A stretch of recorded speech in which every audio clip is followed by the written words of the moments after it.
শুভ দুপুর বন্ধুরা।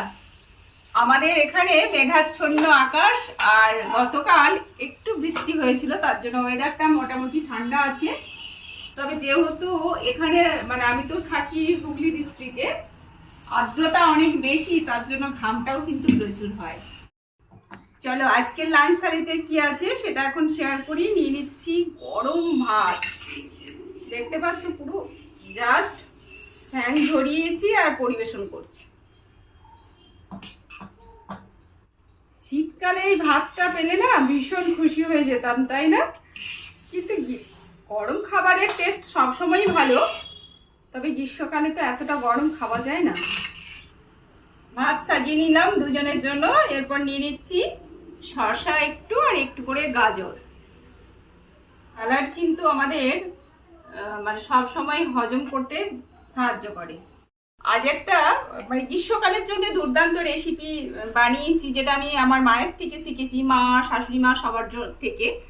এখানে আমি পোস্তটা বেটেছি কাঁচা লঙ্কা দিয়ে, আর তাতে দিয়েছি আমচুর, দিয়েছি তেলে আমচুর দিয়ে, তার সাথে পোস্ত বাটাটা দিয়ে আর পরিমাণ মতো লবণ দিয়ে রান্না করেছি।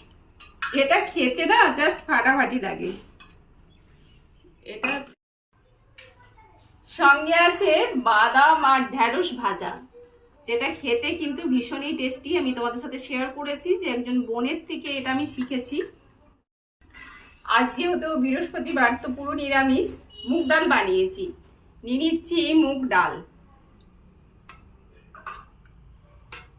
মুগ ডাল নিয়ে নিলাম। ঝিঙে, বরবটি, বড়ি, আলু দিয়ে, তিল আর পোস্ত দিয়ে এটা রান্না করেছি আমি।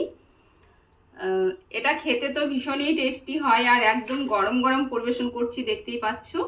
আর সবজি আমার হাজব্যান্ড খেতে ভীষণ ভালোবাসে তো ঠিকই, কিন্তু ও বলে যে সবজি খাওয়াটা ভীষণ প্রয়োজন আমাদের শরীরের জন্য, সেই জন্য কিন্তু আমাকে একটা সবজি বানাতেই হয়।